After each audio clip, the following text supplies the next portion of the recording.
de la maldita pobreza or No, ya something. le dio Ahí frío. está. Ya Here, le dio like, frío. here it is. We are live, and the only people watching this right now are me, you, and Joel. And I had to go and switch the shirts. The Maldita Pobreza shirt is over my shoulder. That's what matters. And you know what? Nobody's watching us right now. And we're going to try it. The fourth time is the good one, and we're going to do it again. This is ThursDIAZ, Beto Duran, Joel Diaz, and Roberto Diaz. We've had some technical difficulties, but I could have easily just said, you know what, we're done. We're not going to do this anymore. But you two gentlemen have been gracious for the last hour just dealing with me. You're fantastic IT workers, doing a great job. You're very helpful in recommending everybody. But that kind of says what you guys like about this show. Joel, we'll start with you. An hour sitting here waiting for things because you enjoy doing ThursDIAZ. And thanks to everybody that's watching us. Well, first of all, I mean, I just, I'm very thankful being here. I appreciate you having me here with you and along with Roberto.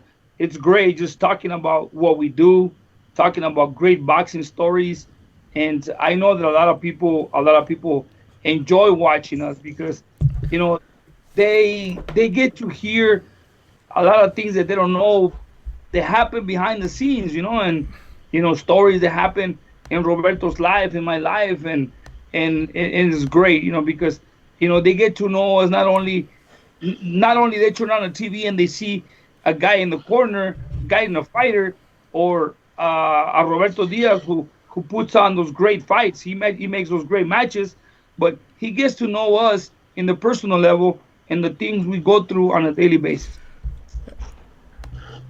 And Roberto, you really look forward to ThursDIAZ. I got to get the name right.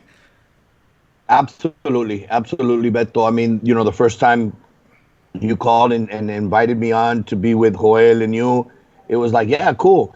But now, to be honest, I'm looking forward to Thursdays. During the week, it's quiet. We're not going to work right now. We're on shift. So it's like, okay, do the project here, do this, do that. But come Thursdays, no se metan conmigo, because Thursday is sagrado. ThursDIAZ. So everybody knows la botellita, el purito, the computer's in charge. And no, definitely looking forward to. I'm grateful to be here with you guys. And like Joel said, look, it's a moment of, we're talking. We're like sitting far away from each other, but it seems like we're all close and just giving the fans a different perspective of, like Joel said, behind the scenes, what goes on in and out, and answering their questions. This is for them, just as much as it is for us. And Freddie Pinto, we appreciate you. He says, I'm watching. I don't care if it takes all night. I'll keep hitting that refresh button. Freddie, we appreciate you. Toño Diaz is back, and we got to hurry up and do the show. Salud, Freddie. Toño Diaz. Salud, Toño. Toño is back. Jose Diaz, Tony Cantoron is there, and that's part of what's going on. So make sure you guys share it on YouTube. And it's Cinco de Mayo themed. So before we get going, as more people join us, I had that bottle of, what is it? What tequila era? Maestro Doble Diamante.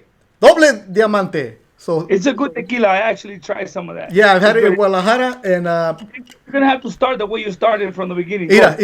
because the other shows, look right here. Even though Marco Pelayo says it right there, all you have Wow. was just agua mineral. Yeah, he's a great actor because Marcos texted me earlier and said, hey, es pura agua otra vez. But look how good he plays it. Like, ay, qué fuerte estaba. Ay. Y ve, pura agua. So after 5 minutes, we'll check his eyes. If they're crossing, it was tequila. If not, it was mineral water. That's actually really good, and I did have a real shot. And wow, whoa, that was good. That was good. It was in the freezer. Yeah, you guys talk amongst yourselves. Roberto, what are you drinking? I am drinking a little coñaquito again for my Thursday special. ThursDIAZ, which is now a special day of the week for me. This is going to be the tradition. Yeah, it's if you guys watched earlier, the bottle was I think it's worth more than a lot of our cars. So, and I think I even asked, can I have a sip? And you're like, yeah, and I was like, no, it's gonna get wasted on me, right, Joel? What do you have? You have your Dos Equis? Dos Equis. And you know what I noticed? I noticed on Roberto's background is not a picture. I saw a little bit of wind, and those palm trees back there are moving, so it's not a picture. Oh, yeah. So No. Bobby sets it up really good. He put a fan, and then he goes running and starts moving little trees. And actually, little trees like this, he moves them. Oh, no, he has all the effects down. All right, nice. Bobby's price is going up now. Yeah, now we can start the show. Mr. Boxing Guru is here, the host of the Mr. Boxing Guru podcast. He has a new podcast on out today on Spotify, which is pretty good. And Guru made a good point about everybody going live, and it's like you're talking just to talk now. So now we can actually start the show. Now that Mr. Boxing Guru is here, and Guru, you missed Mercito Hesta, who was here on the other 4 of them. So we're talking Cinco de Mayo because it's the tradition, and this year because of the pandemic and COVID-19, we weren't able to go to Las Vegas. Joel, let's start with you. Vegas as a trainer, what's that experience like? It's one of the most to me is one of the most memorable experiences of my life, because Cinco de Mayo, you get to see a lot of great boxing fans in Vegas. Vegas is crowded. You get that good energy. You got a Canelo. You got a Oscar De La Hoya. You got a Floyd Mayweather. I mean, it's like a Mexican tradition, Cinco de Mayo, where I've always been privileged to be part of the cards. I mean, at one point I had Diego De La Hoya fighting Cinco de Mayo, Randy Caballero, great fight. I've had Bektemir fight on the card, Joseph Aguirre fight on Canelo's on the card. You know, I've been part of those shows. Even, you know, Golden Boy usually puts on a show a day before or a couple days before the event. And I've always been part of that weekend, that Cinco de Mayo weekend. And honestly, as soon as this year started, 2020, 2020 started, I was looking forward to Cinco de Mayo, because, you know, every year I feel like, you know, somebody from my camp is gonna be on that card on that weekend. It's either a day before or on the card. So we always look forward to the card, because we get to see the fans, the atmosphere in Vegas. It's a great atmosphere.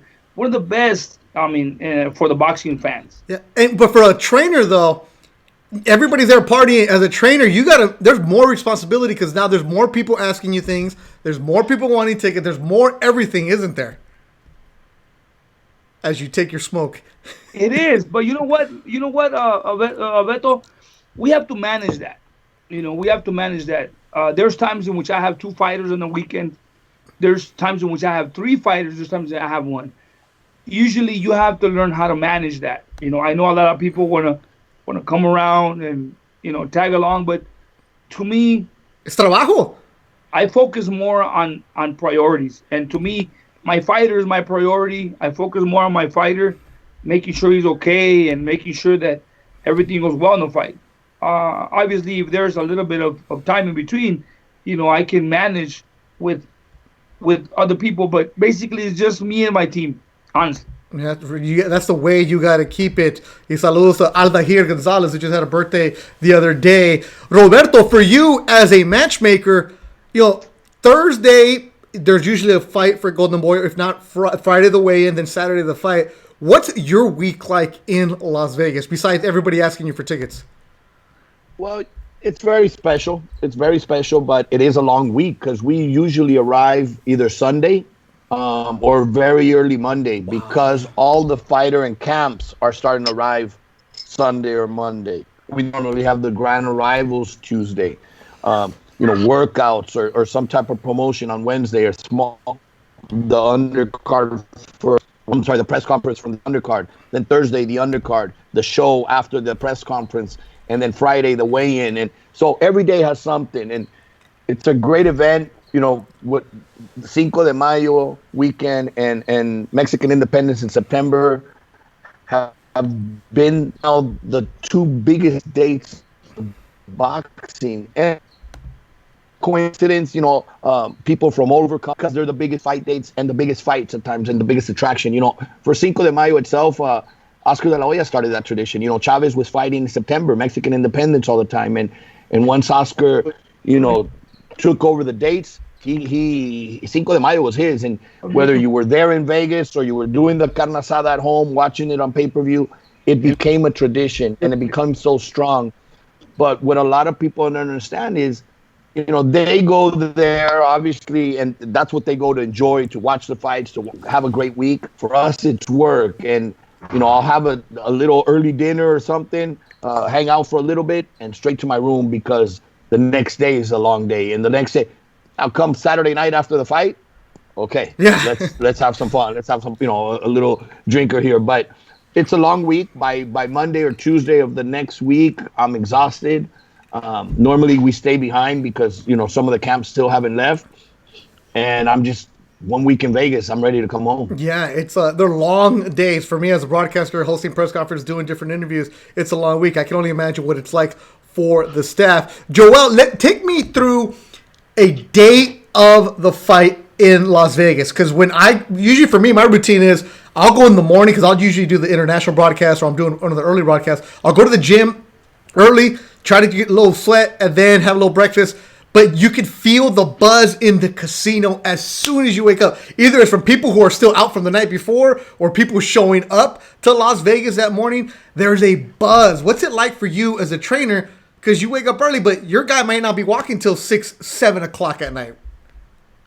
Well, as soon as we arrive in Vegas, we can feel the energy. We can feel the atmosphere in Vegas as far as the excitement with everybody going to the fight. Everybody. If it's Canelo, everybody's Canelo. I've been there when Oscar fought, when Mayweather fought. I mean, now in this Canelo era. When you walk into Vegas, as soon as you drive into Vegas, you see everything is just Canelo. Walking into the hotel, by the time you check in, I mean, you already see the people, the fans. It's great because that means that you're going to have a great show. You're going to have the great fights that people are looking forward to seeing, To us as trainers, it's based on the fight. Obviously, every fight is important for every fighter, but for example, when I had Lucas Matisse fighting on that card against Emmanuel Taylor, it's he's on the last fights of the card. I mean, there's more, obviously there's more pressure because people are watching those fights. When you got one of the early fights, you don't have a lot of fans out there, but obviously people are checking up on you. It is pretty exciting. For us, it's pressure because we have to make sure everything is running correctly. Wake up in the morning, make sure you take them to the runs, and then make sure you check in the weigh, make sure the weigh is okay. Looking forward to the day of the weigh-ins. Once you go to the weigh-ins, and then you start feeling the excitement there because everything starts heating up, on the face-off and all the interviews from all the media. From there on, okay, we go to eat and I want to make sure that my fighter, after he gets his meals, takes a little walk, goes to his room and rests. After that, make sure you monitor his meals after that. The day of the fight, this when everything starts getting like, okay, start getting that adrenaline pumping in you. But it is a very exciting moment, for us because, just driving to the arena, going to the dressing room. It's a process. Everything is the process. Even when you start, like the commission's like right there. Okay, you gotta do your drug test, and you gotta start rapping. When you start rapping hands, and then once you start rapping hands, from there everything's like this. Everything moves so fast that all of a sudden you're already in the ring. The commission says, "What time are you rapping?" Okay, well I'm rapping at this time. As soon as that time hits, it goes like everything moves so fast from the rapping to right away. Let's go. Hey, let's put on your uniform. Let's start warming up, stretching out, and all of a sudden, hey, let's go.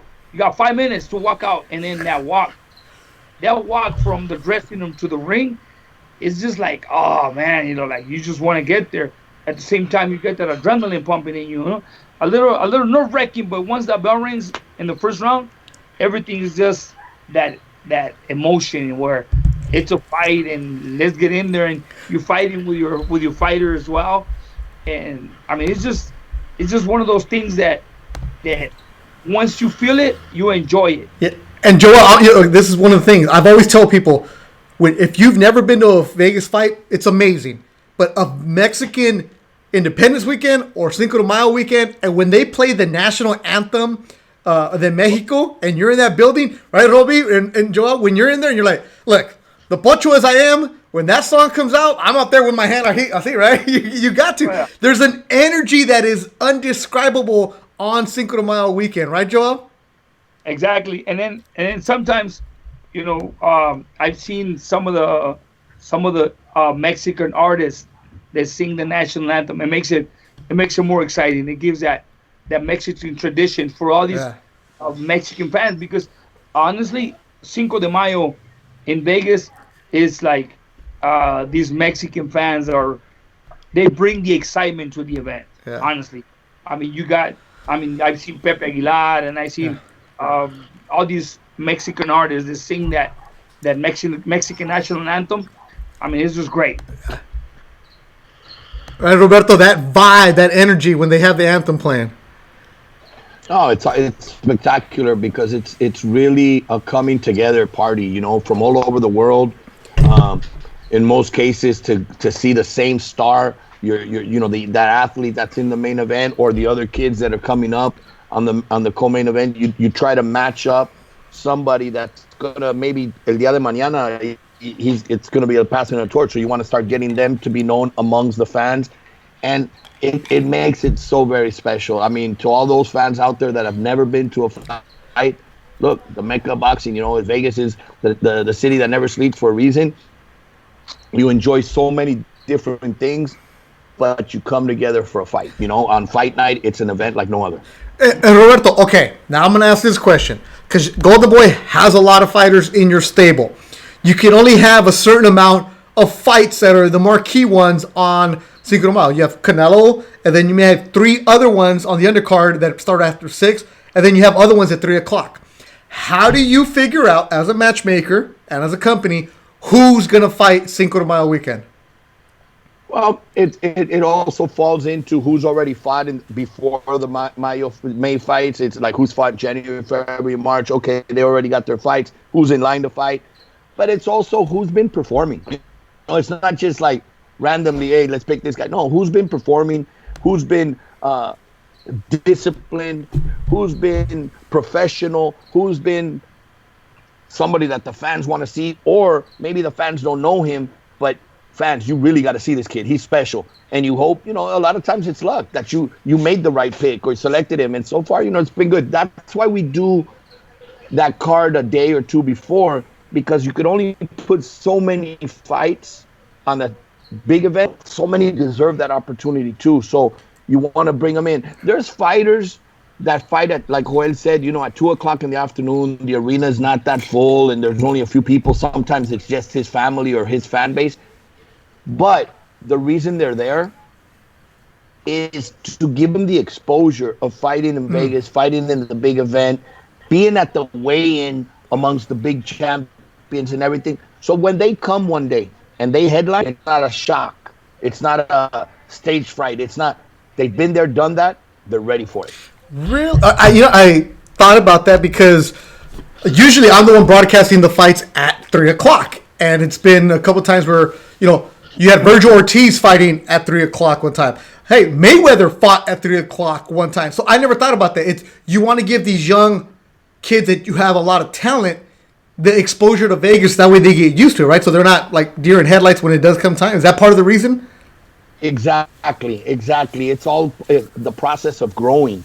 We all start at one point as, that bus boy who later becomes the chef, or that bus boy or waiter who later becomes the owner of the restaurant and is running his own restaurant. It's similar. You start the 4-round fight. There has to be a 4-round fight. There has to be a 6-round fight. As you start getting that momentum built and the excitement and the fans, going out, getting a drink, and they're waiting for that moment. You have that appetizer before you have the main course. That's cool. And Joel, for you, when you have a fighter and he knows he's going to Vegas, not that they're saying, hey, this is different, I'm going to have a different attitude, but do you feel them treating it different?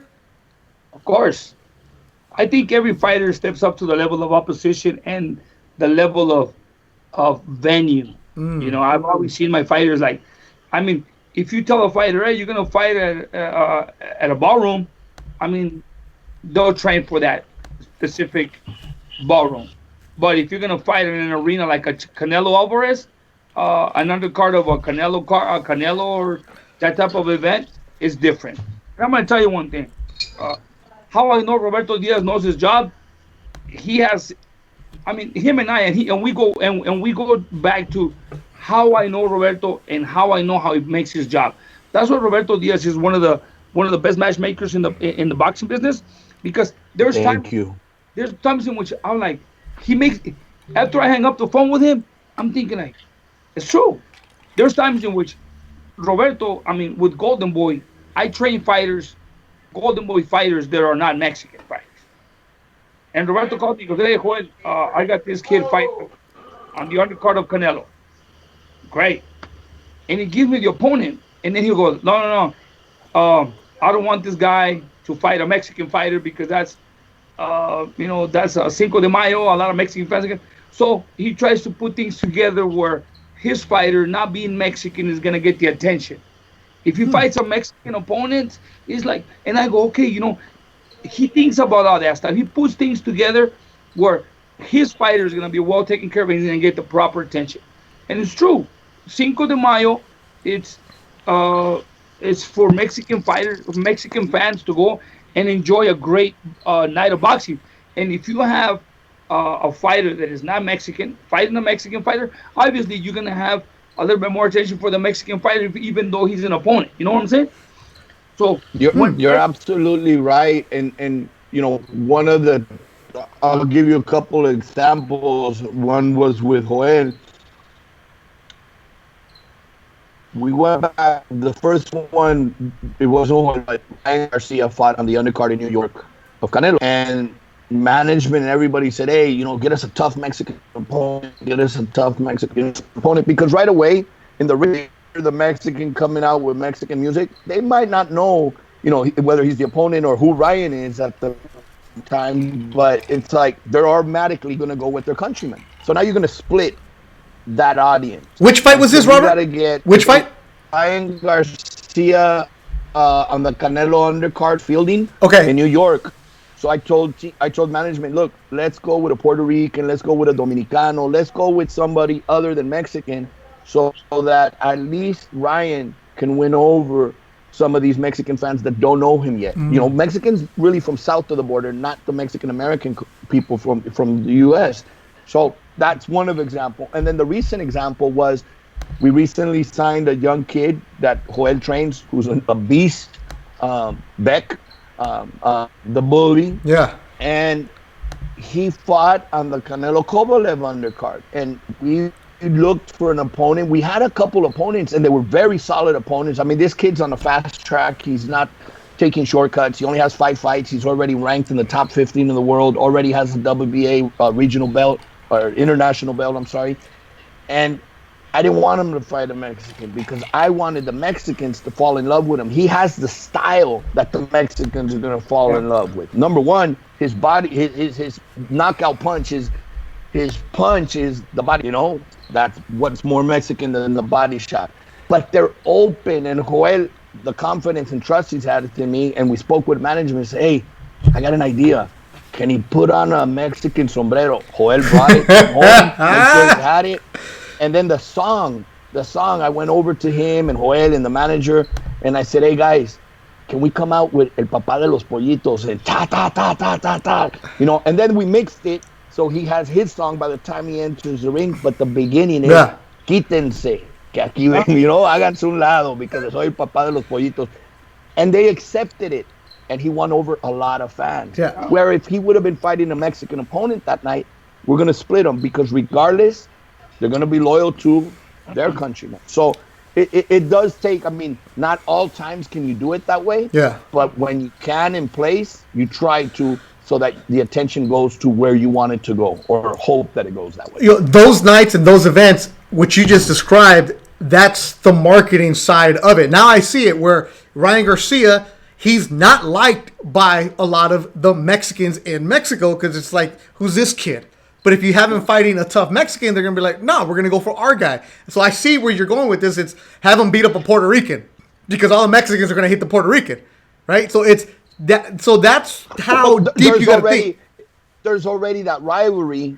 So without knowing who the Mexican is, you're already, well, I'm with the Mexican versus whoever's non-Mexican. And that was a great way to introduce him. And then obviously he knows what he has to do in the ring. He has to go in there and fight, win. He did that night in New York, knocked out the opponent who era un poco payaso and moving around and joking. And now that's aggravating the fans. Like, hey, come on, fight. Ryan knocks him out. And what does he say at the end of the fight? Viva Mexico. There's Mexican blood running through those veins. So he captivated a huge audience that night. He did great. And Roberto, let me keep on going with this stuff on the race side. Lamont Roach Jr., who fought last year, you had him fight on Cinco de Mayo against a Puerto Rican kid. A tough one. Is that part of the marketing of why you don't want Lamont fighting a Mexican because you're building up his fan base? He's a good kid, and he's somebody that you're there because you don't want to create that kind of rip because it's all marketing on those nights? Well, yeah, that's the key because if I put him in the same example, put him in with a Mexican, then I'm already going to divide the crowd. Whether they like him at the end of the fight and he wins them over, that's not, that's what he's going to go in there and do. But before the fight, I don't want to divide them. I want them to say, who's this kid? Why is he on the card right now? He must be somebody good. Then they announce him, his record, he's undefeated. He's top, he has a couple belts here or there. And then it's like, okay. And then a funny story with Lamont Jr. is when he came out to LA, recently signed, first time we went out to lunch. On the way back, we were talking about trunks. And he said, for my next fight, Robert, I want to get half U.S., half Mexican. And I turned around and I said, why is that? Oh, I'm half Mexican. Oh, shit. And I said, okay, that's cool. So he leaves, he goes back home. And one day I'm in the office and I said, you know what? We were doing the Estrella TV shows at the time. And I said, put Lamont Jr. on the list. He could fight on this network or he could fight on that network. And Estrella was basically done for a lot of the Hispanic, the Latino fighters. And then, PR and everybody's asking, why Lamont Jr. on there? Oh, because he's half Mexican. Really? Hey, can you find out, is it through mom? Is it through dad, grandfather? Who is it? So I called the father. I called, hey, Lamont, I got a question for you. Where does the Mexican heritage come from Junior? And he said, what? Yeah, because I told all PR, we're getting ready to, put him on the Estrella TV. And he starts laughing and he said, Robert, he's not half Mexican, bro. He pulled a fast one on me. And I'm like, what? I said, okay, Carol, you got me on that one. But again, he got it because I remember him fighting on the Cinco de Mayo card, or it was a Cinco de Mayo card. I think it was a big Canelo card in Vegas. And when I went up to him and I said, hey, I don't like to go in there and say, change your music. The fighter has their walkout, the song that really pumps them up, or, the outfit or what have you. I don't try to tell them wear these colors or walk out to this song. That's something very intimate for them. I went to Lamont Senior and Junior and I said, hey, I got a special song that I think you guys should come out with. If it doesn't bother you, you guys okay with it? I think it'll captivate everybody and give it a little taste. And they were like, which one is it? And it was by War, Cinco de Mayo. and it was great. It was great seeing Lamont come out with War and playing Cinco de Mayo. And they got it. And it just helps. And they understand it. Sometimes, nah, man, I'm not coming out with that. That's not my music. I'm not. Different fighters act different, but they got it. And to his credit, that's one of the reasons I believed him. He fights like a Mexican. Right. He goes in there. He fights inside the pocket. He works to the body. He doesn't run around or trying to get defensive. No, he's very aggressive and fights in the pocket. So when he told me that about the trunks, I'm like, hey, this is great PR. We're going to captivate all different markets now. But he got a fast one on me. You thought you had a Blaxican in the crowd. No, you don't. Joel, you train fighters from all over the world. when you tell them they're fighting Cinco de Mayo, do they know what it's about? The significance of it? Of course. Really? Of course. That when it's Cinco de Mayo, is like a Mexican tradition fight. I mean, you go to Vegas, and 95% of the fans in Vegas are just Mexicans. So basically, you're fighting the crowd and your opponent. And you know what? I'm gonna tell you one. But even the guys from Uzbekistan and Kazakhstan and everything stand, they know what it's about. Exactly. That's why. Beck recently, some of his fights when he's fought on the Canelo card, and some of these spots where you're gonna have a lot. Hey, coach, can you bring the sombrero? No. You know what? I'm gonna tell you. This is one of the things that happened from the very beginning with the Uzbekistan fighters that I got. When Vadim brought these fighters to me. Vadim's the manager? Vadim is the manager of all the Uzbekistan fighters. He told me, Coach, the reason why they're coming to you is because we want them to learn the Mexican style. And you know what? It just, I mean, to me, honestly, it's an honor because I'm Mexican. And I mean, I love that style of boxing, the Mexican style. Everybody knows. I mean, I don't have to do much explanation of what Mexican style boxing is. I mean, look at Diego Corrales and Jose Luis Castillo. That's Mexican style fighting. Look at Barrera Morales. Look at Chavez. I mean, that's Mexican style. Marco Antonio Barrera, Juan Manuel Marquez, Mexican style fighting. Those are the fights that I'm always going to remember. And to me, I'm Mexican. And for me to get somebody to say, Coach, can you teach these fighters the Mexican style? Is great. Because us Mexicans, the Mexican fans are really, really, really good fans. They're hardcore fans in the sport, but they can be very cruel. I've had experiences. I'm telling you, Beto. One time, I was training a kid that Roberto sent to me, Vicente Escobedo. The Olympian, 2000 Olympian. Exactly, Vicente Escobedo. Okay. Vicente Escobedo was training with me for a while, and Roberto told me, hey, Joel, Vicente has a fight. They sent me to Mexico City to fight over there. Okay. So I take Vicente Escobedo to fight in Mexico City. I mean, Vicente was obviously a Golden Boy fighter.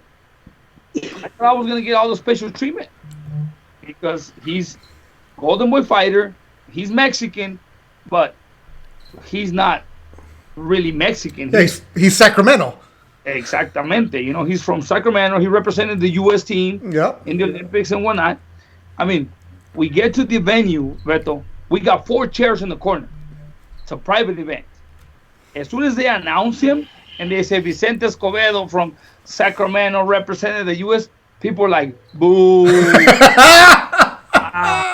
it's a Golden Boy show? No. It wasn't a Golden Boy show. It was an event that was happening in Mexico. Oh, man. We were sent there by Golden Boy, So when they announced the other guy was, it was an average fighter from Sinaloa. When they announced the guy, the crowd was on their feet. Wow. Okay. That's what Roberto talking about, yeah. Exactly. That's what I'm telling you. Look, this is what happened, Beto, and I'll never forget. It was a private event, and they had like dividers behind us. We had 4 chairs in the corner for 4 corner people. As soon as the bell rang in the first round, and we come down to sit down, we had 3 chairs. By the second round, we had 2 chairs. By the third round, we had 1 chair. I was getting mad. And I'm looking back, and behind us there was a table of some guys, some young guys. They were drinking, and they were actually expecting for us to do something stupid to start a fight. Yeah. But I'm like, you know what? By the 4th round, 5th round, we were on our knees. We didn't have chairs. No. And they were laughing. Yeah. They were laughing because we didn't say nothing about it. They pulled all their chairs from our corner to their table just because Vicente Escobedo was not like, he's not Mexican. Yeah, but they were rooting for the other guy from Sinaloa. It is, those are stories that to us, like, why, hey, he is Mexican. Obviously, he don't speak proper Spanish porque hablaba el español bien mucho, Vicente, you know. Yeah. But just the fact that he represented the U.S. team and he's from Sacramento, he fought in Mexico. I mean, they were going for the real Mexican, the guy from Sinaloa, you know. And that's just the way it is. I mean, the fans are like that, you know. You know, there's certain cities, there's certain places in Mexico, plazas we call them, that are very hardcore, and they're very loyal to their to their fighter. However, they know boxing. And that's when you have the hardcore fans that know boxing. You really have to win them over. When you win over a different country, a different crowd, you know you're going places. But it's not easy, because once you go in, it's not hard. You know, it's hard to be accepted. You really have to go in there and earn it. And there's been situations where, you know, I've gone with an Irish kid to Cancun. In fact, Joel had trained him. Jamie Kavanaugh. Yeah. But Jamie had that style. You know, he wasn't a big puncher, but Irish, liked to brawl. I remember his fight being over, and I took him to Cancun for a reason. You know, Irish, real light skin, real. I mean, you knew he was foreign. You knew he was Irish. As soon as the fight's over, I pull the mic from the announcer, and I go over and give it to Jamie, and I'm getting on the ears, the truck saying, "What are you doing? We gotta come bring in the next fight. No, take the mic away." I said, "No, give me a minute." No, and they're arguing with me. I said, "Give me a minute," and I give him the mic, and Jamie starts speaking perfect Spanish. Now Jamie grew up in Spain, and wait, he's an Irish kid who grew up in Spain, and you have him in Cancun. Yes. Proper Spanish. And proper Spanish, and it's clear. All of a sudden, all the fans started applauding. And I said, okay, you know, he just said, gracias Cancun, mucho, you know, esta pelea para usted. But he said the right things in a proper way, and he fought properly, that he won the fans over. And another example, I mean, I'll do this one short, is Ricky Hatton was going to fight Jose Luis Castillo in Vegas.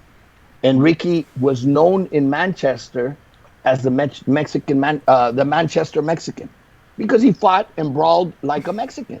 So he asked me, "Hey, Roberto, you know, number one, I'd like Barrera to walk me out." And Marco and him had great friendship and everything. And he told him, "Absolutely, no problem."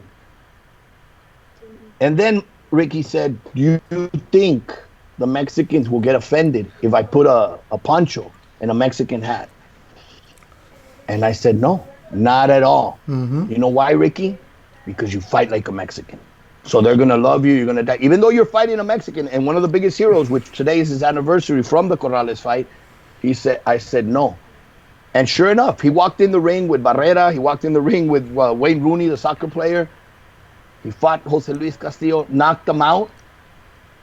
And the Mexicans adored him. I mean, keep it that night at the Thomas and Mack Center, whatever it holds, 15,000. I think there was only 10 Mexicans. The rest were all British. But those 10 Mexicans, after the fight, they said, "Hey, Ricky, you're really good." I remember at the casino playing cards and everything. Travieso Arce came over. A lot of fighters came over and paid respect. So it's how you perform inside the ring too. Yeah. Before we move on, okay. So you mentioned the Mexican style.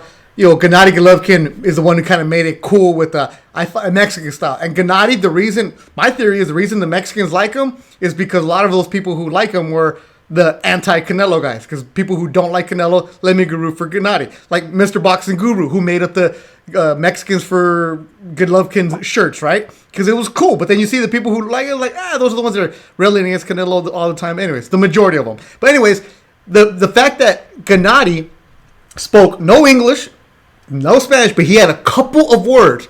I like Mexican style. A couple words in Spanish, and all of a sudden the fans, Roberto, do you tell your fighters who don't speak Spanish to throw in a couple words in there, or you have some phrases for you?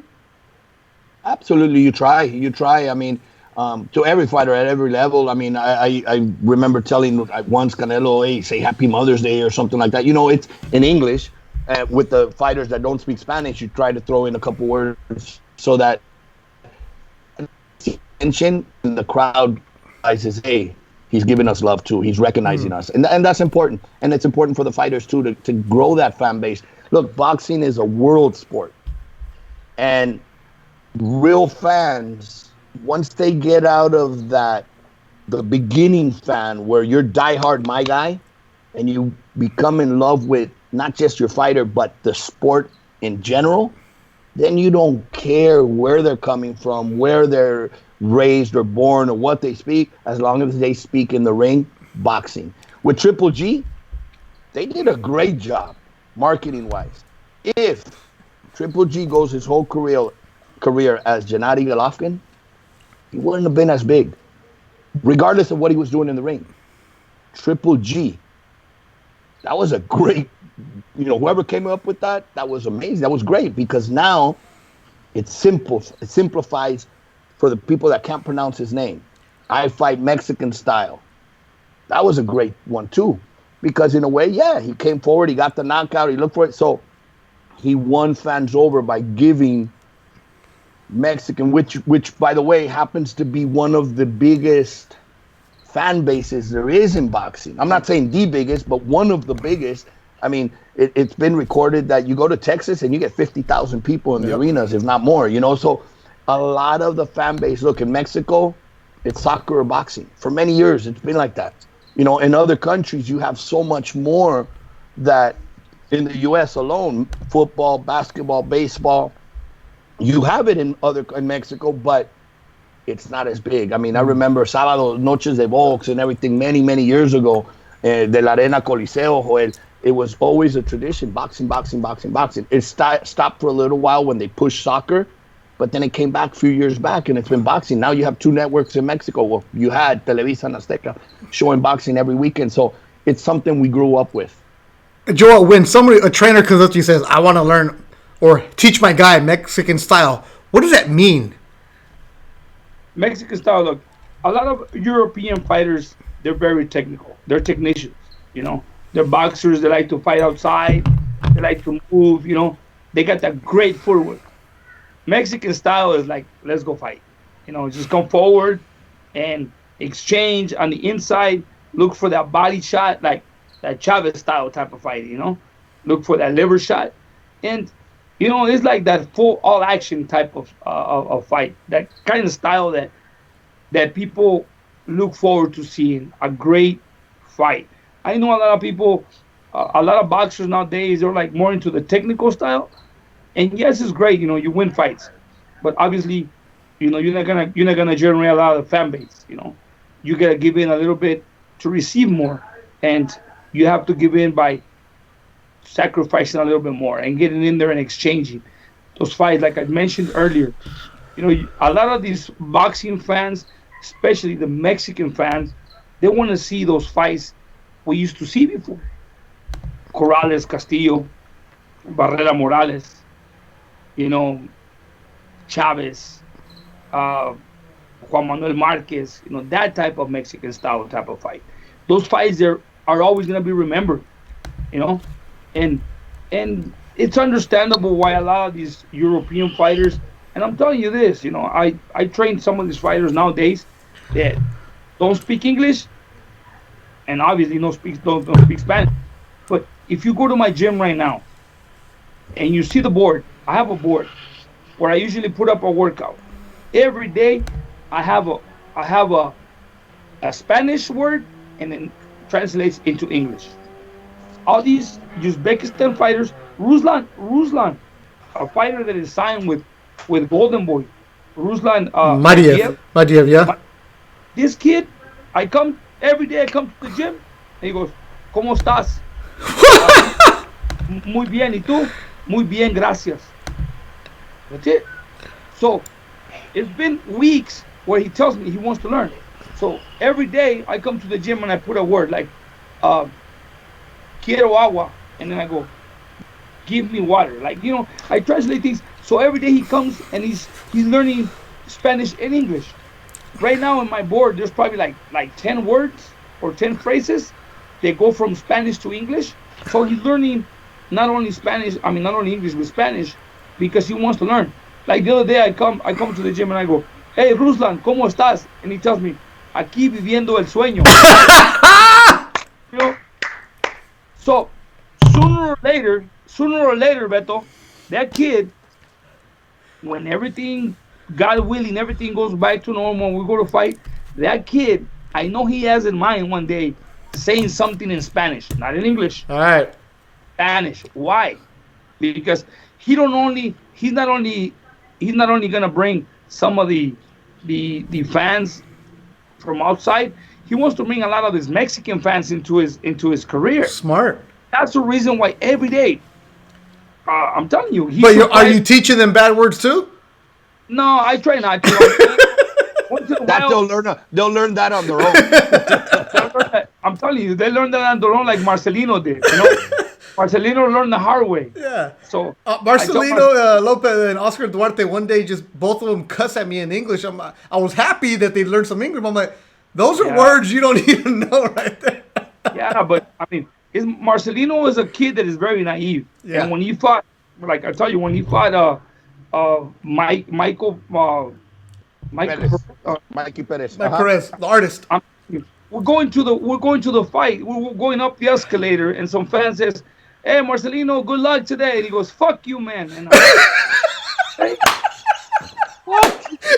And Marcelino's a guy. Hey, and Marcelino's a guy that doesn't say a bad word in Spanish or what? that time in the camp house, there was a few kids that were really close to him, and every day they would tell him, "Marcelino, fuck you, man, fuck you, man." Everything. So to him, he never asked what he meant, and we're going to the fight. We're going to Roberto. Remember that? Roberto, you've been to the Turning Stone Casino. Yeah. You know the escalator when you go to the venue? We're going up the escalator, Roberto. That's a long escalator, too. Yeah, it's a long escalator. And as we're going up with Marcelino, some fans are coming down. It was a husband and a wife, I remember. And they're like, "Hey, Marcelino, good luck tonight." And Marcelino goes, "Fuck you, man." With the smile, right? With the big smile. I felt embarrassed. So then I go, and to be honest, I wasn't there. This is the first time I'm hearing that, but he probably thought because of what he was taught. Oh, thank you very much. That's what he thought. When I asked Marcelino, what did you say? He goes, "Oh, I told him gracias." I go, "That's not what you said." So he felt bad to the point where he had to find the people and let them know what's going on.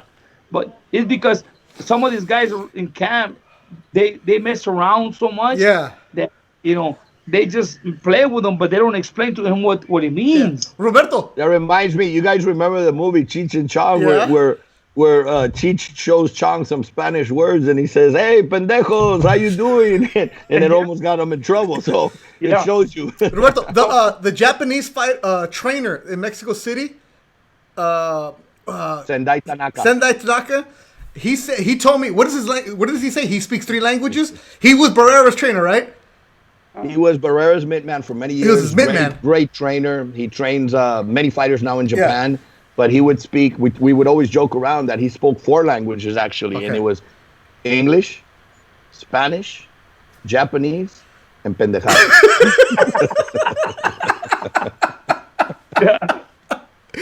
Oh, sorry. All right, that leads us to what happened. And, Freddie Prieto says, "Good story. Damn, I finished my bottle already." Freddie, we'll get another drink. Let's get going. It's time. We're going to hear from Roberto. One more story from him. Then we're going to take some questions from you, the fans. We appreciate everybody joining us and sticking with us as we had the technical industry difficulties. But now we're on a roll right now. Last week, Roberto, you said that you had a great story about Barrera. Do you remember what it was? I mentioned it. Oh, you mentioned it. I brought it up when Barrera got Nasim Hamed and put him in the corner and slammed him and goes, "Who's your daddy?" Roberto, tell him the story. What? So, yeah, it was hilarious. I got nervous. I thought look, the fight was won, and it's done in the 12th round. Hamed was the star, undefeated, beating everybody. Marco was the underdog. And I said, "Oh, my God, you didn't just rush him to the turnbuckle and do a full Nelson," basically is what he did. Slammed him into the turnbuckle. And I thought he's going to get disqualified for unsportsmanlike conduct. But I didn't know, because I'm sitting out, what he actually said. They took 2 points away. Joe Cortez, took 2 points. But Joe probably heard. I mean, that's the reason. If he probably would have slammed him into the turnbuckle and not said anything, then maybe it's 1 point. But because he said, "Who's your daddy now?" It was intentional. It was intentional. So it didn't just happen. So I think that's why the 2 points. But the story, I don't know if everybody could see this. This is obviously the poster that was made after the fight. Keep it up. You know, with there shots. it is, right there. Boom. And it says, "Who's your daddy?" in red, and Marco, and then little shots of the fight. But the story he autographed it. "Who's your daddy?" Well, the heading of the edit of the poster on top says, "Who's your daddy?" That's awesome. But I was working in the county of San Diego as a probation officer at the time, and was working with adult inmates. And something that was always said in that environment was, you know, when they were messing with each other, inmates arguing back and forth, "Who's your daddy? Who's your daddy? Who's your daddy?" It was always said. And I'm in Big Bear on my week off talking to Marco, preparing for the fight. He was in camp, and I said, "Hey, remember that Hamed's going to try to throw you off. You know, he's going to try to piss you off, say something, do something, aggravate you." And Marco was a guy that was very calm, pero se prendía muy rápido. Muy rápido. You touch the wrong button, and Marco's ready to throw. If you guys remember the press conference with Kennedy McKinney, he hit him at the press conference. With Eric Morales, he hit him at the press conference. He had a short fuse. So I was always like, keep cool. You know, we're always talking, watching videos, watching Rocky movies, watching Hamed fights. I said, you got to tell him something. You got to tell him something, you know. Pero ¿qué le digo? ¿Qué le digo? And it was just one day in camp. It's like, "Who's your daddy?" and Marco goes, "What is that? ¿Quién es tu padre?" Hey, I like that. And another thing with Marco is Antonio, you know, Joel's been telling us, remembers things. This is maybe 6 weeks, 7 weeks prior to the fight that I mentioned this. Maybe at a press conference, tell him, "Who's your dad?" So we go through everything. It never came out. "Who's your daddy?" The moment didn't come. The last moment I thought he would say it and do it was at the fight, during the fight. So now it's after the fight, and he's being interviewed by a reporter. I'm still downstairs doing something, and then I come up to the room. He's being interviewed in his room. This is after the fight, after dinner and everything. And he told the reporter, "Hey, ¿qué le dijiste a Hamed?" "No, pues, after that, I told him, pues, "Who's your daddy now?" And we all start laughing. I go, "Oh, my God." He goes, "What? You're the one that told me." But I meant like at the press conference. I meant during, you know, an exchange at the weigh-in. I didn't mean during the fight. I didn't mean Paul Nelson. I didn't mean... But it stuck. And we had posters made after the fight for the fans and everything of "Who's your daddy now?" or "Who's your daddy?" And it became something, you know, that stuck with us. "Who's your daddy now?" That was worth the week wait. And it was always on. Wow. As you know what? For those of you watching on YouTube, Roberto is over there drinking nice Louis the 13th. I got a 6-pack of Modelos. Joel, what are you drinking over there? They just brought me another Dos Equis. I have a collection of bottles already. So Dos Equis, Modelo, and Louis the 13th. We know who the maldita pobreza is. I had some Corona Familiar earlier. I was cooking. I turned on the grill. I cooked some steaks, some chicken, and you know, my technician, my son, set everything up for me. And I just been drinking beer. I got some Don Julio 70, but I guess my technician's over there drinking it. He don't want to share. Can they okay, look, right now, and for those of you listening on iTunes or Spotify, please try to make sure you check in on Thursdays on YouTube, where actually you can go back and watch the YouTube replay. Go to my YouTube at Beto Duran and check it out. The replays are there. And thanks to everybody that's leaving comments. We're going to get to your comments right now. But right now, es tiempo de tomar. You know, I'm even starting to speak Spanish. So I got my botella. Saludos. Beto, I'm gonna tell you a quick story before we finish this. Oh, hold on. I'm gonna let me go, Roberto, full screen. Show that bottle, Roberto, full screen. I got you full screen. Show that big bottle. Show that bottle for everybody. Yeah, ay, papa. Wow. See right there, what he's got is like probably like $1,500. How much? Right $1,500 right there. Whatever's left is like $1,500. $1,500. $1,500 is left on the bottle. And he can't even give Razo like a little shot or a little taste. No. And then he gets too aggressive. Yeah, Razo gets me va a querer pegar. Va a decir ahora sírveme otra, si no te pego. Here. For you, I don't have a shot glass.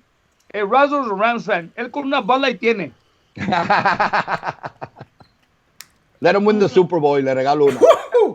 Look, Beto, I know it's been what, like 15 years since Castillo Corrales fight? Yeah, anniversary of it, yeah. I remember the fight.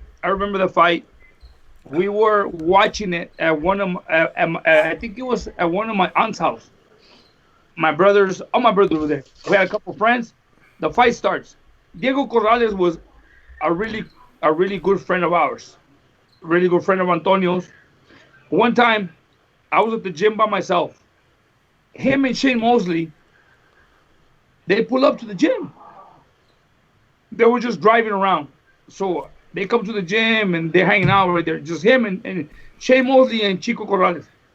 Well, when that fight happened, I remember Antonio was really good friends of him with Chico. So when that fight happened, everybody like, hey, who's gonna win this fight? I go, I got my money on Chico. I remember everybody's sitting around the living room in couches, and everybody, oh, I got $100. Boom. I go, okay, I got 100 here. So we're throwing money in the floor, Roberto. Everybody's throwing money on the floor.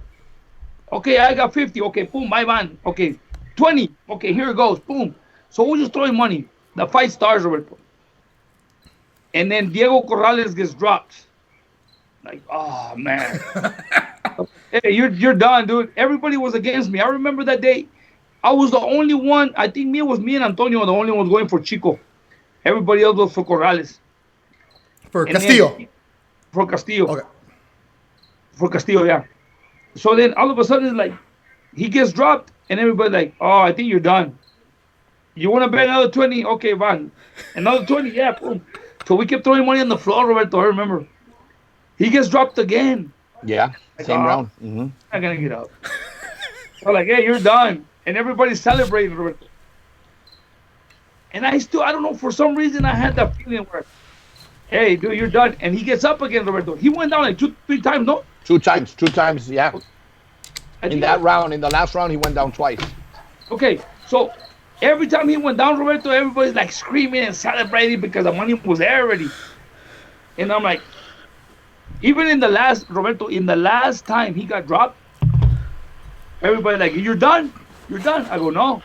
You still have faith? Hell yeah. And they kept throwing money on the floor, Roberto. And in the very last time when he went down, I was like, oh, I'm done. Boom. Ya estuvo. You wanna go more? Nah, ya estuvo.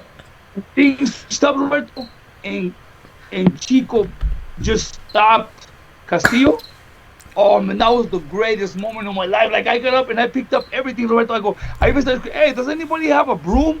Because I gotta pick up all this money from the floor. I was being sarcastic, but that was a great feeling, Roberto. It's absolutely an amazing feeling. And Beto, it's not even about the money at that point. Oh. It's not about it's one, your ego, your fighter that you're rooting for pulls it off. Because I lived a very similar moment in the first Chavez-Meldrick Taylor fight.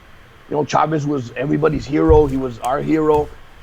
And when he's fighting Meldrick Taylor, the Olympian, undefeated world champion, before the fight, there was 3 friends at the house that were all Meldrick Taylor, and we bet.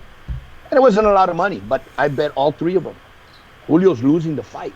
I remember in that 12th round, when Julio landed maybe about 15 seconds prior to the end, he lands a big right hand, and Meldrick buckles. My friends by the 10th, 11th round were laughing, joking me, you know, and I'm just like quiet, like eating it. What else are you going to do? You're eating it. I'm more disappointed that my hero is going to lose than the money that was on the table. I didn't care about the money. At that point, it was like, I'll pay double if he can somehow win. And when he hits him and rocks him, all I can think in my mind was like, a little too late, Papa, a little too late.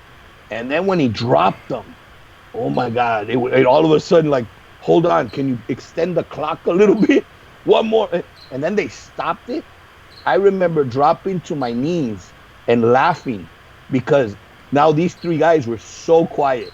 They couldn't believe it. They were like, "Hey, this is wrong." They stopped. I don't care, cabrón. We won by knockout. Let me get my money. But it was more of the beauty of boxing. It's not over till it's over. Yeah. You know, one punch can change everything. Castillo and Corrales. I mean, Corrales did the unthinkable. Yeah. You know, in football, in baseball, in basketball, once that lead is so big, you can't score that three-pointer. You can't score that grand slam. You can't come back. I mean, it happens in a way, but not one punch. And Corrales, the way he came back, I mean, Castillo probably was already celebrating inside of himself, you know? And then boom, boom, boom, boom, boom, and it's over. Yeah, as Toño writes, Toño writes, 13 years ago today, Diego died. Also, 15 years ago today, when he fought Castillo. Just died in a tragic motorcycle accident. But yeah, I keep seeing the highlights today all over Twitter, and it was like, wow, what a round. Rich Murata was actually on the international broadcast, and I texted Rich Murata. I'm like, what was it like to call that? That looked like a movie. Yeah. And, you know, I mentioned earlier about Ricky Hatton when he came out to fight Castillo. Got to check our dates or something, but Chico had just passed away in the motorcycle accident. And in Ricky's trunks, you know, he had his trunks, he had the Mexican sombrero, he had the poncho that said Manchester Mexican. In his trunks, he had the logo of his favorite team, Manchester City.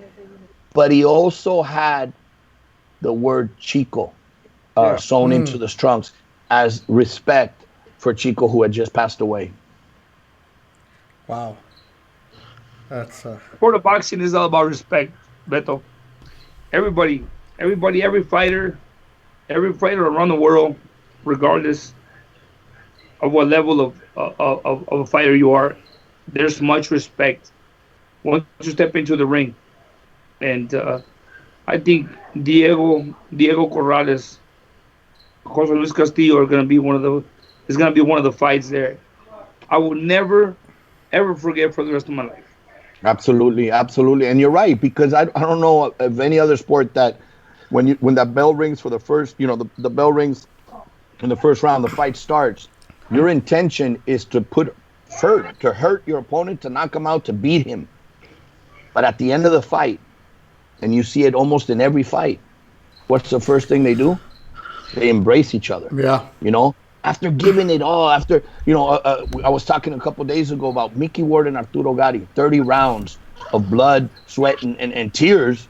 And then Mickey Ward ends up working in Arturo Gatti's corner in a couple of his fights. So that's the beauty of boxing, only in boxing. And right here, to correct the dates, it was June 23rd when Ricky Hatton knocked out Jose Luis Castillo.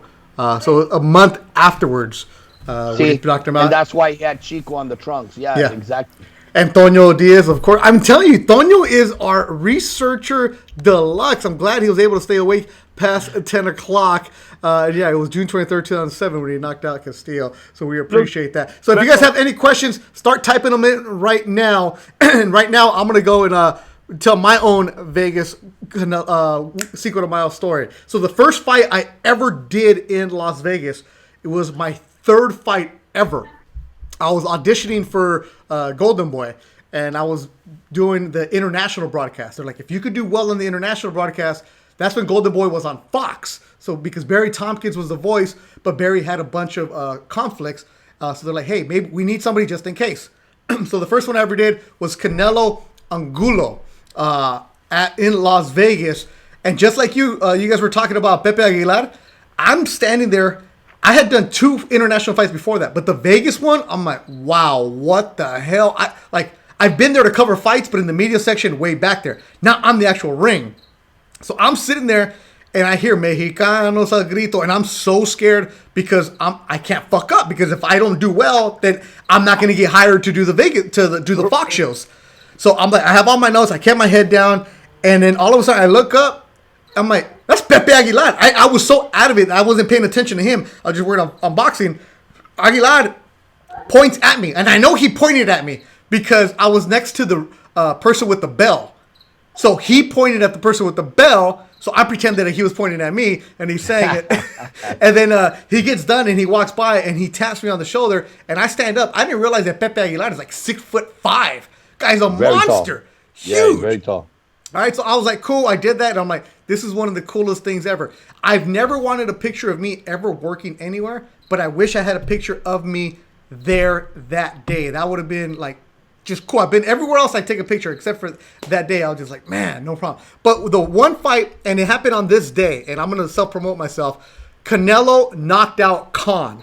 I was on the international broadcast, and here's what it sounded like. Hold on.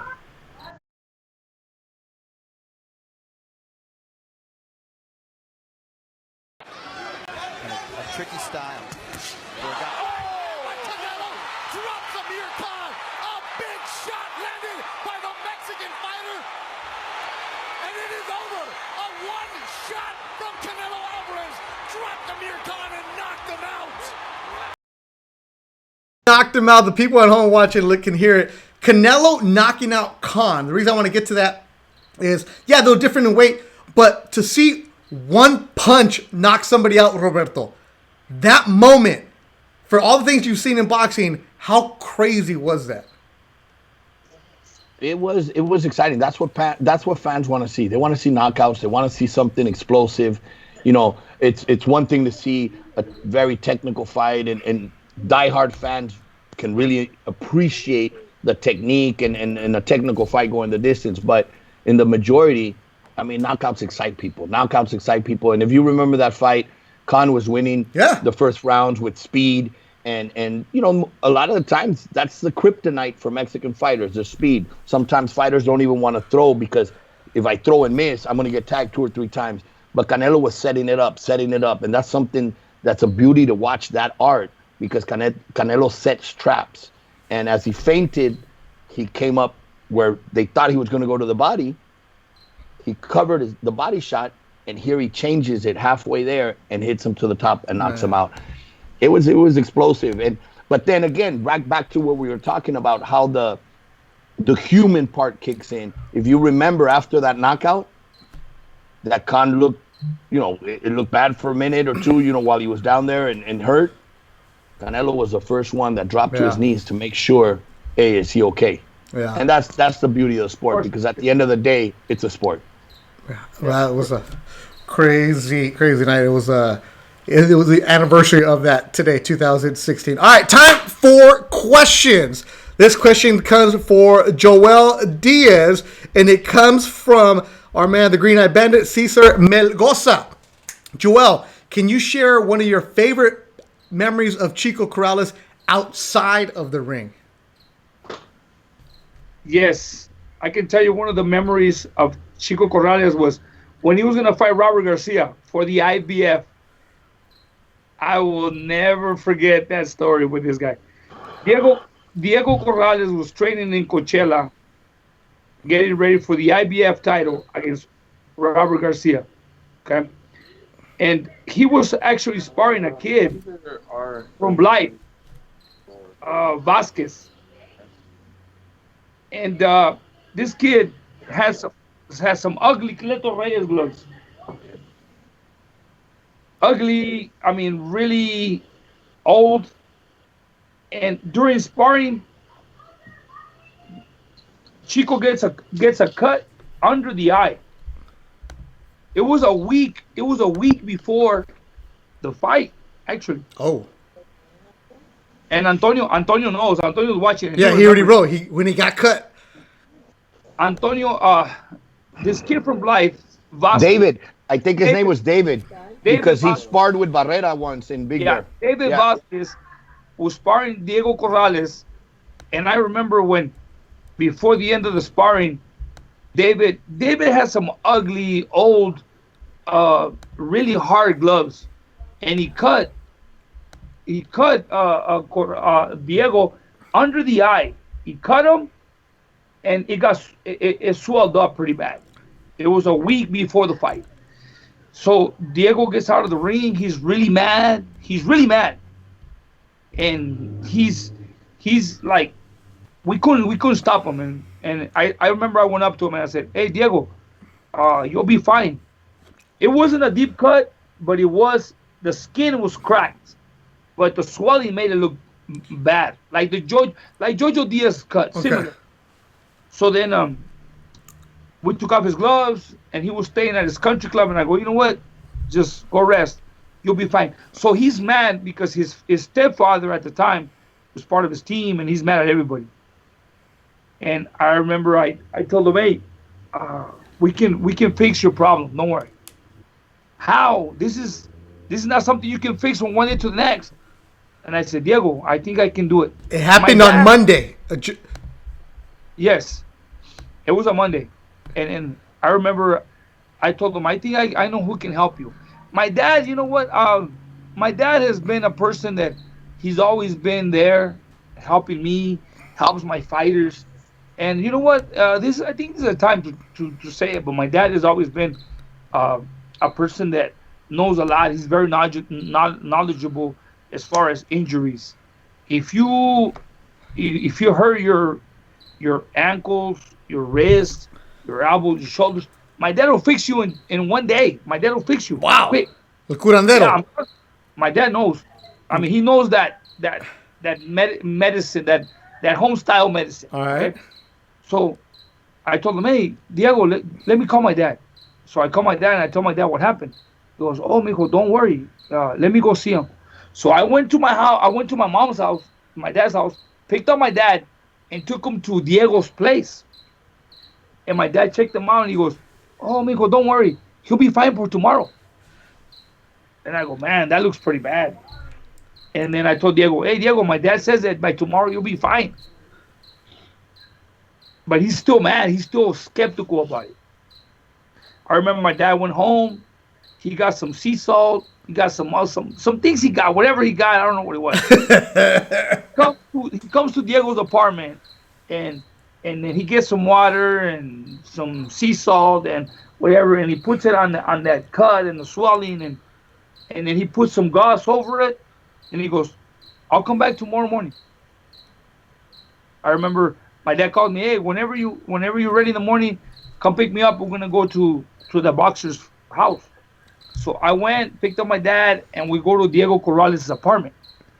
So as soon as we get there, Diego wakes up. He was still asleep. He wakes up in the morning, and then I said, "Hey, we're gonna check it out." The day before, it was really swollen, and you could see the cut over. When my dad removed the bandage, there was nothing there. Come on. Wow. There was no swelling. There was no swelling at all. No swelling at all. And it was just like a little scratch that you could barely see. So Diego goes to the mirror and he goes, "What the fuck? What happened?" And then he's excited. I go, "You're gonna fight." He goes, "Okay." So then my dad tells him, "Hey, you know what? You're gonna be fine." So he goes, "Get some clear nail polish, and just put it over right there, and nobody's gonna tell you had anything." Wow. He beats Robert Garcia. He becomes the IBF champion. He comes back and thanks my dad about it. That's what crazy. I remember there for. That's crazy. Yeah, he went That is to. crazy. Toño says we left to Vegas the very next day. Those are the things that Wow. the things that we do, and and it happened with Diego Corrales. Antonio is my witness. My father is my witness. My dad, from one day to the next, there was no swelling, and the cut was no cut. It was like a scratch, and then 2-3 days later, it was the weigh-ins, and my dad told him, "Hey, you know what? Just get some clear nail polish and Easy. put it over, and you'll be fine." Aloe vera is what Toño is saying. Aloe vera and the Savila plant. Exactly. My dad used aloe vera, sea salt, and whatever he used that night, and by the next day, he had nothing else. And you know where he got the sea salt, allá por cerca de where they're from. You know, they have that little lake, that Yeah. river or whatever. They went to. Oh, it's called- Salton City or whatever, and ahí tienen frascos. Yeah, they went to Carlita's Lake and they got it all right Carlita's there. Lake, exactly. Carlita lives on Salton Sea. Yeah, there's a questions coming in that I'm gonna ask it in a different way for you. Dodger Dog's asking, what kind of fights would you hypothetically make if you could right now? But Roberto, because of your job, I don't want to put you in that situation because you can't talk about No, of course. You sure? Anything. Yeah, absolutely. I mean, one thing is, can I make them? One thing is, what would I like to make? And one thing is, can I get them done? But yeah, absolutely. Okay, I just didn't want to put you in a situation where you're, thinking that, you can't talk about other fighters, other promoters. I don't want to put that situation. All right, well, the question is, hypothetically, what fights would you make right now if you could? If I could, and everything, obviously is back to normal. And not just Golden Boy, all fights. What? No, absolutely. Some of the fights that I would be really excited to make and thinking outside of the box and outside of the politics, it was, look, been hearing a lot and reading a lot and seeing both of them go back and forth is Joel Diaz against Abner Mares. I would love that fight, man. That fight in L.A., I would love it. Look, we worked with Abner from pro debut to his world titles. All the time, while he was undefeated, was with Golden Boy. And Jojo just won the world title in the IBF, and Abner's moving up to 130. That would be a great LA fight. I mean, that would excite the hometown. And Jojo wants those big fights. He has some obligations right now that are pending, but that's one of the fights I would love to make. Another one, Ryan Garcia. Are you ready? Okay. Against Gervonta or Devin Haney. I would love that fight. Ryan's ready. Ryan's ready to not only fight them, beat them. That's how confident I am. The kid works hard, trains hard. He's been staying ready. And regardless, people are always, he hasn't fought this yet. He's done a lot more than some of these other guys that are now champions in a shorter time, in a younger time. And another fight that I love. Okay, Roberto, those are fights that you can make because you have Jojo and Ryan at Golden Boy. Give me a couple fights that you're not involved with that you would like to see. As a fan, Anthony Joshua against Tyson Fury. Okay. I would love to see that fight. I would love to see another Chocolatito fight against El Gallito Estrada. I would love to see, hopefully it happens, Lomachenko against Teofimo. I mean, the young fighters daring to be great and fighting the best fighters right now. To me, Lomachenko is one of the best fighters, pound for pound. And to see Teofimo at this point in his career saying, I want to fight Lomachenko, that's a message to everybody in boxing. It's worth taking the risk. Take those opportunities. Dare to be great. I respect Teofimo for wanting to take that fight. Those are the kind of fights we need to see. That's cool. All right. There you go. There's your answer. Virgil Ortiz against Danny Garcia. I would love that fight. Hey, you can make it. Like I said, those are your Golden Boy fighters. You can make it. We'll call Razo, see if he can make it happen for you guys. All right, here we go. This one is coming from Freddie Prieto for both of you. I would like to hear a story from both Diaz's about their favorite underdog stories. Give me your underdog stories. A big upset that nobody saw coming. I think for me, my favorite being a part of would have to be Barrera Hamed. We talked about that. I think going into that fight, Barrera had lost a couple fights already to Junior Jones. He had lost to Eric Morales. People maybe didn't give him an opportunity. I think, at the beginning when that fight was done, it was all in favor of Naseem. I remember at the MGM, the atmosphere, and I was in the back in the dressing room, but my wife told me later after the fight that everybody around the family and her were all Hamed fans, and Marco's going to get knocked out in the third round, and Marco's going to get knocked out. And when the fight started and the fight passed the third and the fourth and the fifth, then they started quieted down. And then little by little, you started hearing the Mexican fans or Barrera fans, because he had a lot of Irish fans that day, start Barrera and si se puede, all in core. And then all the Hamed fans started quieting it down, and you could see as the fight went by that, hey, Marco's winning. Marco's going to win tonight. Obviously, there was always that risk of that one punch, and Hamed was an explosive fighter. But when they raised him and gave him the decision and he won the fight, I mean, for the team, for him, for everybody, it was just very special. And Marco said, this is the fight. Prior to the fight, he was very confident. He said, this is the fight that's going to make me. Wow. This is the fight that I've always needed. And watch, para ganarle a un loco, hay que ser más loco. And Marco, when it came down to it, he was willing to be loco. And for you, Joel? Look, Beto, I had a couple of them. I mean, I think I've had a few underdog fights that are memorable to me. But I'm gonna tell you, from all the ones I've had, one of the most memorable ones. My brother Julio, when he was in his prime, there was a kid from Mexico. His name is Juan Carlos Martinez El Pez. I don't know if you ever remember him, Roberto. I do. He fought against Abraham Lopez. Yes, exactly. Indio. He draw. broke Abraham's. Oh no, Abraham broke his jaw. Broke his jaw. Wait, El Pez? El Pez. That sounds familiar. Okay. Tough kid. Juan Carlos Martinez El Pez was a kid that fought a lot of tough opponents, a lot of world champions. He was my brother Julio's sparring partner for a couple fights. When Julio was in his prime, I mean, I didn't see much in the kid. All I knew was he was tough. He was 12. He was 19 wins, 12 losses. And one day I get a phone call from him and telling me, "Hey, Joel, how are you? Hey, how can I do to go train with you? I want you to train me." I'm like, "Hey, whenever you want, just let me know." So one day he arrives in India with wife and 2 kids. I'm like, oh shit. I mean, I can manage with the fighter himself. I can put him at the camp house or whatever. But he came to India with his wife and 2 kids. So at that time I had a little house that I was renting. So I told him, "You can stay at the house." I was disappointed because he lied to me, or he never told me he was coming with a family. I started training him. So when I started training him, Top Rank calls me and tells me, "Hey, you know what? I know you have a kid by the name of Juan Carlos Martinez." Sure.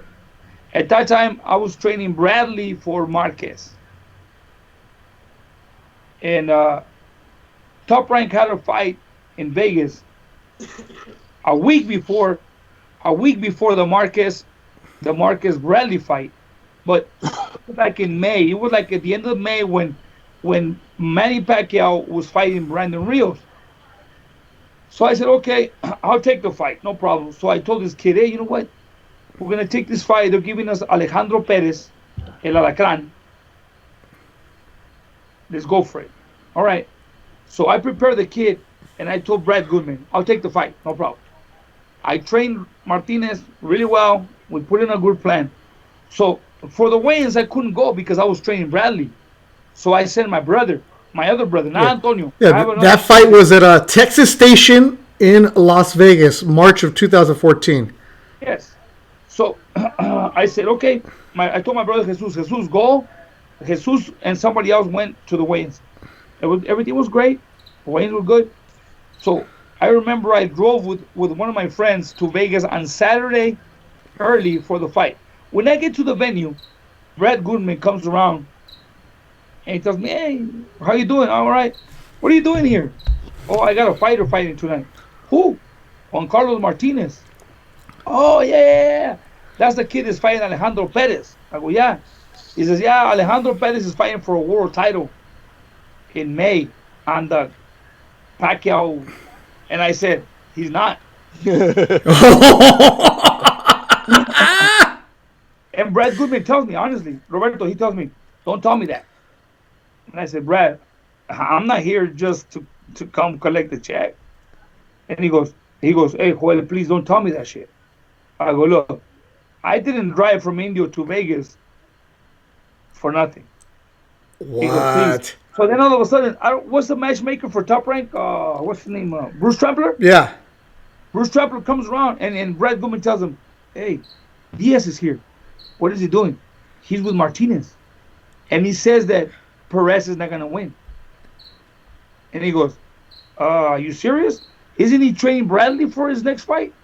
He says, "Yeah, that's exactly what I'm telling you. Bradley fights Marquez next week." And I said, "Well, I'm here to win." So we walk in the ring. We walk in the ring. The day of the weigh-ins, the whole Alejandro Perez team were like, "Okay, we're fighting this guy, whatever." When we walk in the ring, Roberto, the only loss that that Alejandro Perez had on his record. He was 26-1. His only loss was to Diego Magdaleno. Yep. And Magdaleno walks in the ring with me. Oh, because you were training him at the time. Yeah. So then, Roberto, I remember when I walked in the ring with Perez, with Martinez, and then Diego Magdaleno with me. I remember I saw Alejandro Perez looking at his dad, and everybody like, what's going on here? Well, we beat him, and that was Alejandro Perez's last fight. Yeah. Of his career. I'm looking at his box rec right now. He never fought after that. You guys beat him in a split decision. Your guy was 19-14 at the time. Exactly. That was one of the most memorable moments of my life. That says it all, right there. And to go, that's a huge upset. That is a huge upset. Number one, Joel said he was ready to fight for a world title in his next fight. Here's an opponent that's tough, durable. Wow. He's not supposed to win. You know, look at his record. He's not supposed to. A 19-14 is not supposed to beat a 26-1. But the beauty of boxing, nothing's ever written in stone. Yeah, and so that fight you guys were mentioning is Abraham Lopez, March of 2015. It was on Fox Sports 1. Who was the broadcaster? Beto Duran. Beto Duran. Beto Duran and Paulie Malignaggi. That opened it up. It was a good scrap. Martinez at that time, coach, was 20-15. Abraham Lopez 17-0 at that time. And to bring it full circle, coach, who did you train to fight against Camarón? Against Camarón? Abraham Lopez. Yeah. That's true. That was a really hard night for me because Joel de la Hoya was managing Camarón. At that time, I was training Diego de la Hoya, and Joel de la Hoya has been Diego's manager, and at the time was Camarón's manager. And me training Abraham Lopez for that fight was really, really tough. I mean, hey, it's puro business. Exactly, but yeah, but feelings get hurt, and it's like, hey, Hey, I'll say this right now. Joel de la Hoya, pay an extra $50,000, no problem. No. Well, hey, step aside trainer. Is that even the thing? No, but you know what? No, but yeah, that's reality. That's one of the things that I admire a lot from Joel, and I'll tell you, it's not even a money thing. He was committed to Abraham before, and when this fight came up, I mean, he's not going to say, hey, I can't train you. He trained him. The fight happened. Joel was approached by a team and the promoter at one time to train Chavez Jr. to fight against Canelo. And if everybody knows, I mean, Chavez Jr. was going to get a nice payday, and Joel would have made a nice payday. And he turned it down, and he said, no, I can't. And that really shows it goes beyond dollars and cents, because Joel, I mean, wouldn't have been wrong to say, yes, I'll train him. Yes, I'll make that commitment, and I'm going to get paid. But he didn't, because he said, I cannot train somebody that's going to go against Canelo or Golden Boy. Yeah. Not even, it wasn't, so much against Canelo. It was to go against Golden Boy. Because I think, and I mean, as a trainer, yes, I want to train somebody because we're not expected to win, but if we win, I get credit too. So those opportunities you take. But when he said, no, I'm not going to do that, it was like, I knew already, but that was like right there. Look, now there's proof. Yeah, it's the sport of gentlemen also at the end of the day. They caught me off guard. Beto. It was at Fantasy Springs Casino. After a fight, I'm actually walking away from the event, and in the dressing room, I get approached by two of Chavez of the Chavez's team. So I get cornered, and they're like, hey, you know what? We want to talk to you. Sure. And they're like, hey, you know what? Chavez is fighting Canelo next. Would you be interested in training Chavez? And I say, you know what? Let me think about it, but it's gonna be hard for me. But then I thought about it. I said, you know what? No, I'm sorry. You know what? Because there's a lot of things involved. I just felt like, I honestly, I worked for Golden Boy for many years, and they believe in me. I believe in them. I train a lot of fighters in the past. I work with every promoter. I mean, I work with Omar Figueroa when Roberto brought him to me. Omar Figueroa went with Heyman. I trained Omar Figueroa when he was over there. I trained fighters with Top Rank and stuff. But the thing is this: at that point, I'm like, you know what? No, I don't want to go against Canelo in this one, regardless of what's going on. You know what? Thank you for the offer. No, I'm not interested. And then I called Roberto and I go, Roberto, you know what? I was approached and by this person and this person, and they offered me to train Canelo. I mean Chavez Jr. and I wouldn't do it because you know what? Yeah, it's. I mean, to me, I think it was gonna be like a one fight deal. Yes, you get one good paycheck, and what happens after that? You left on the side. So I'm good. You know, I have a long career. I'm training a lot of fighters. I have a good relationship with everybody. I have a good relationship with Golden Boy Promotions, with every other promotion, and I keep moving forward. I mean, there's fighters that will show you and give you what you expect because to me, if a fighter wins, I win, and I give myself into a fighter 100%. So I expect 100% from the fighter. But if the fighter doesn't give me that, I'd rather not be in it. Honestly, that's why I turn it down. I said, no, you know what?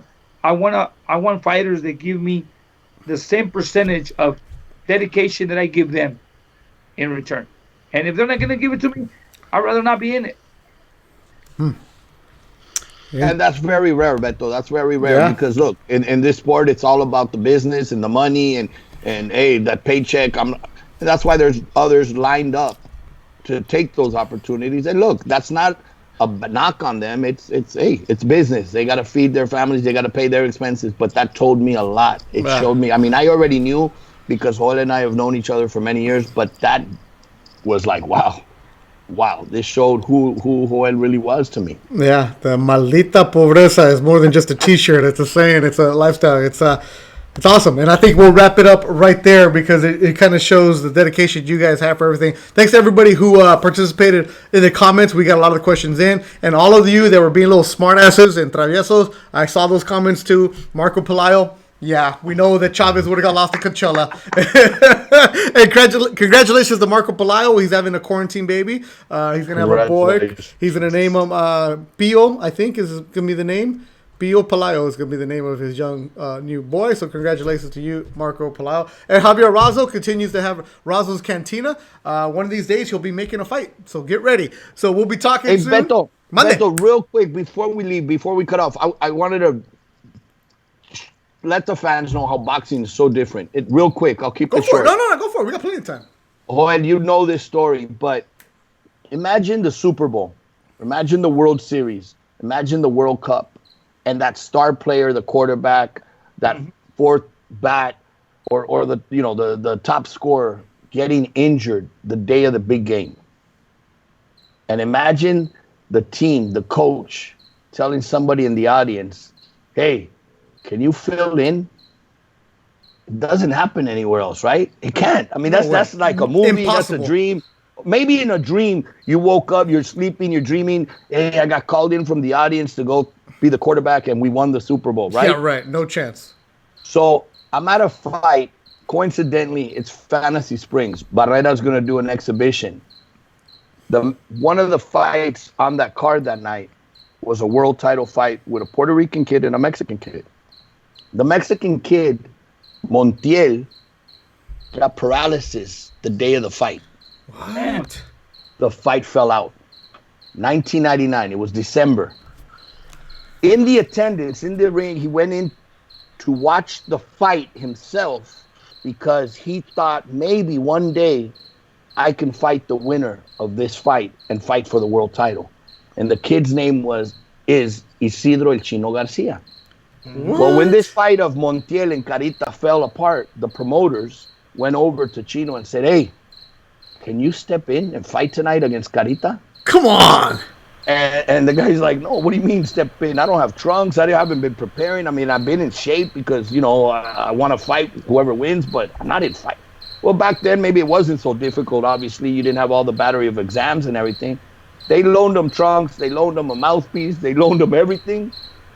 And Chino Garcia stepped into the ring. No. He was in attendance to watch the fight as a spectator. He fought Carita Lopez for the WBO world title. And he went home with a belt as a world champion. Yep. Come on. How crazy is that? I mean, his family probably didn't even make it to the venue because it was like that, you know? And then he comes home, hey, ¿a quién le robaste el cinturón? Wait, what's his name? You know? Isidro Garcia. Isidro Garcia, el Chino. El Chino. He won the world title that night. He went to watch the fight, ended up fighting. I don't know how much he got paid or what they paid him, but the moral of the story is he went home as a world champion that night. Only in boxing. No way. So he was in there. So did he pick up a corner or like what happened? Must have. He got cuñado? I wouldn't be surprised if Joel, Julio, and Antonio said, hey, yeah, we'll help you guys. No way. I mean, It's similar story with Oscar Duarte. I mean, yeah. Oscar Duarte was there. I mean, with his trainer, with somebody else that didn't make weight, and all of a sudden, they're like, hey, we're looking for somebody that can replace this guy because that guy didn't make weight. And like, oh, well, I got this guy, and he had to lose like 14 pounds. Yeah, he lost 14 pounds. 14 pounds. I mean, just in the day of the weigh-in, he must have lost like 6, 7 pounds. And by the time he got out of the ring, I was running after him saying, hey, kid, who are you? Where are you from? Who do I need to talk to? I want to sign you. But why? Because you see this güerito that is right there, like, hey, you're gonna lose. You lost 14 pounds against a Puerto Rican prospect that you were looking to sign, and all of a sudden you got a replacement. That was wait. Yeah. So and Oscar Duarte beat him. Is like, oh wow, you know. Yeah. I mean, he wasn't there to fight that day. Yeah. He was there as a spectator. Yeah. Oscar Duarte. If you guys want to go check him out, he's now a hot prospect with Golden Boy. That fight. He fought a kid named Popo Salinas at a Youngstown, Ohio, who had gone to the Olympic trials, who was a Puerto Rican. It sounded like people were trying to sign him. I was on the broadcast of that. It was the first fight of the night at the Belasco. You have a Puerto Rican from Ohio and a kid from Chihuahua. At that time, it just said Chihuahua. It didn't even say the city. It just said Chihuahua. It didn't even say how much he weighed because I'm in there talking. I'm like, who are you? And he's telling me, oh, I came because my friend was going to fight. And then last minute, they said, hey, anybody here can make weight. So I told him, yeah, I'll do it. I'll go to the United States. So he lost 14 pounds in, I think, 36 hours. And then he's in there fighting. He had no corner. He had one guy who was bringing the other guy. And then I remember after he whipped that kid Salinas. And then after, I'm like, who is this kid? He doesn't look and he won over the crowd. I remember the crowd in Belasco. I mean, it was a 4-rounder, but they were all wet. They didn't even have an Apollo or nothing. They just, automatically adopted him. There was 20 people in the crowd, and it went from being really boring. All of a sudden, he was working. I'm like, that's the beauty of boxing. So many kind of stories like this where, hey, but you ready to go? And next thing you know, here it is. And that's what we do. That's why boxing is a sport of opportunities. And that's the sad thing. Sometimes, no, I'll wait till it gets bigger. I'll wait a couple years. And sometimes those couple years, the train goes by and it doesn't happen. That's why sometimes you do have to take those opportunities and roll with it, and hope for the best. And that's why I love doing ThursDIAZ. And people ask me, oh, you're doing a boxing show? I was like, no, I'm doing a lifestyle show because it really is. Because it feels like you're just telling stories. I'm just the little kid that's asking the questions like, El Metiche, like, tell me more because I can't get enough of it. And I honestly, guys, and I'll tell you the background, the numbers that I'm getting on the iTunes and Spotify are big. And because there are a lot of boxing podcasts out there that are really good, and you guys have been guests on them. But on this, I don't care about what's going on with the big stuff and who's this, who's that. Hearing about a guy named Chino, what was it? Chino Garcia? Isidro Chino Garcia, yeah. Like, come on. And then it's like, to go and find those kids out, those kind of stories, that's what matters. And hearing about Diego Chico Corrales and the stuff that's going on, I'm your daddy, all that kind of stuff. If Marcelino Lopez saying, fuck you, and thinking he's saluting people. Fuck you, man. I didn't know that one. Fuck you, man. And de cariño, fuck you, man. And we will do it again next week, next Thursday. Thanks to everybody who has dealt with the technical issues, but once we got them, man, we got on fire. So if you're listening on iTunes and Spotify, make sure you guys rate and review and go and share the YouTube. Roberto, any last words? Yes, I'd like to pay respects. And recently we had a couple passings in the boxing family. Richard Sloan's father passed away in Manchester. All respects. Artist, right? To Richard and his family. Yeah. And also Jimmy Glenn passed away. And send all my love to him and his family. May they rest in peace. Yeah, Jimmy's Corner in New York City. It's a great place. If you ever have a chance to go to New York, go to Jimmy's Corner right there by Madison Square Garden. It's fantastic. Any last words, Coach? Well, same. All my respects. May he rest in peace. Jimmy's Corner. I was there for when we had the press conference with Bradley and Alexander. The hospitality was great. I'll never forget that spot. Yeah. Small spot, a lot of pictures. I mean, there wasn't even a spot to put a picture of him. But you know what? May the man rest in peace. Great boxing fan. And everybody that's watching, everybody around the world, right now, we're going through some tough moments, but we're fighting together. We're sticking together, and the family that prays together is always together, man. I'm telling you guys, thank you guys for all the support. Thank you, Beto, Roberto. Ya sabes, un placer siempre. Igualmente, papá. Y pretty soon, man, we're going to get together and we're going to have a barbecue at my house. And we'll get going. ThursDIAZ, Coach Joel Diaz, Roberto Diaz, Golden Boy Matchmaker. And Razo says, I found the opponent, blah, blah, blah. But whatever. Everybody wants credit. He did. He found Duarte. He did find Duarte. He said, I found him from Pelucho. No, Razo is a big part of Oscar Duarte's discovery. Yes, we'll give him credit. Absolutely. Razo, hey, tú eres mi gallo, Razo. Ya sabes. At the end of the day, the fact that only in boxing do you have a guy named Pelucho, and he's an important figure. Yes, Pelucho. Compadre, un saludo. All right, nos vemos. Gracias. Thanks to everybody who paid attention, and thanks for everybody. Until next week, thanks for listening to ThursDIAZ.